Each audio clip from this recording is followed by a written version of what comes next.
In this video, we're going to look at absolute value. Let's go ahead and get started. All right, the absolute value is the distance between 2 points. So for example, if we have the distance between -5 and 1, that distance is 6. All right, and so we could write that to get that positive value of 6. That's where the absolute value is really handy, because if we have the difference between two numbers, that would be, -6. Well, it's the right value, it's just the wrong sign. So absolute value would change that to a positive 6 and give us the right answer. Okay, so that's when we use absolute value. Notice I could have written those in either order. So the difference between 1, whoops, that should be a positive 1, and 5, -5. Okay, so the distance between 1 and -5 would be here 1 minus a -5 is change it to 1 plus. The opposite of -5 is 5. So that would be absolute value of 6. Okay, so you get the correct answer on both of those using absolute value. So official definition here is it's the distance between any 2 points. So between A and B, or between B and A. All right, and notice that there is that subtraction, so that's really important. It's the difference. You subtract the two numbers, and then we just want the positive distance between those two. All right, so another definition of absolute value is units from 0. So for example, 3, the absolute value of 3 is just 3, because 3 is 3 units away from 0. 1, 2, 3. Okay. Now, if it was the absolute value of -3, well, -3 is also 3 units away from 0. So the absolute value is positive 3. Okay, so looking at that, if we have the absolute value of some number, we don't know what it is, it's going to have the same value, like 3, the absolute value of 3 was 3, if that number inside there is positive. So it's greater than or equal to 0. But it's going to change the sign if that number that was in there was negative. Okay, so that gives us a very formal definition of absolute value. Okay, depending on the sign of what that input is. All right, let's work on these next problems. So here I have the absolute value of 4 minus pi. Well, that we can think of as a distance problem. Pi is a little bit more than 3. It's about 3.14. So there's pi. So we're looking at the distance between those two numbers.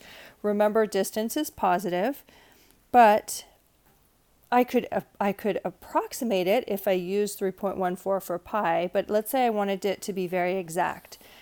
You can't approximate pi with a decimal because pi is never ending. It's an irrational number. Okay, so to get that value in an exact form, we would need to just say it's positive. Well, who's bigger, 4 or pi? Pi is littler, right? So we need to make our answer positive, so we're going to write the larger value first. Since 4 is bigger, then we would just write it's 4 minus pi. Okay, there we go. Let's try this next one. So I'm always thinking, who's bigger? Well, 3 is a smaller number than 5 anyway, and square root of 3 is saying what times what equals 3, and that's about 1.7. That's a nice one to know. These are nice to just know, these approximations. If you don't already, I'm telling you, these are good to just memorize. Okay, so those are some approximations that'll help you understand which one is bigger. So in this one, 5 is definitely bigger. So to get a positive number here, when we look at the distance between those two, we want to write that number, that distance is positive, so we need to write the first number, the larger number first. There, we got it.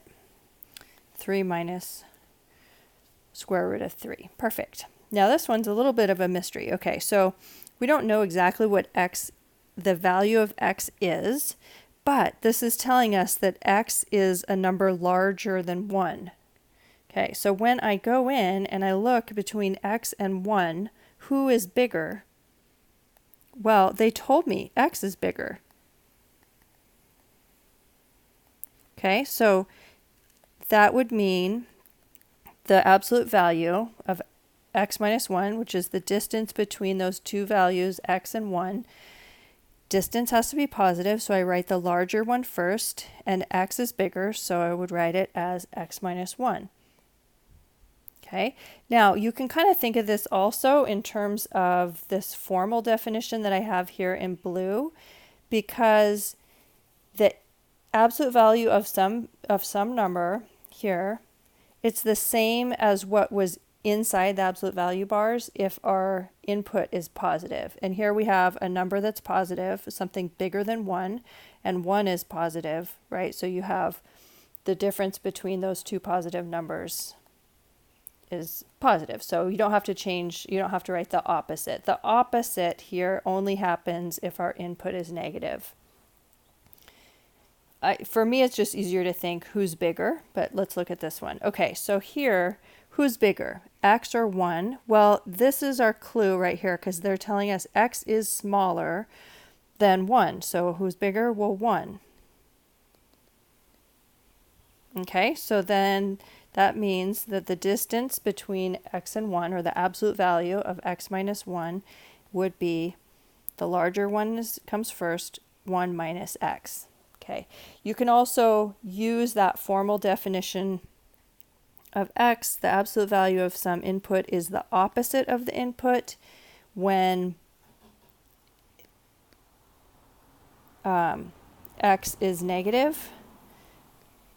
Okay, and if we used logic on here, the absolute value of a number smaller than 1 minus 1, so something's little, and then you're subtracting 1, this is negative. Okay, so then that would be the opposite of what went in there. And then that's like distributing a negative 1, so negative x plus 1. And then we could use associative property, commute that 1 out to the front. Or no, I said associative, I meant commutative. Commute that 1 out to the front. And there you have it. Okay, so that's really how the book shows this. For me, I just think it's easier to think who's bigger, write your bigger number first.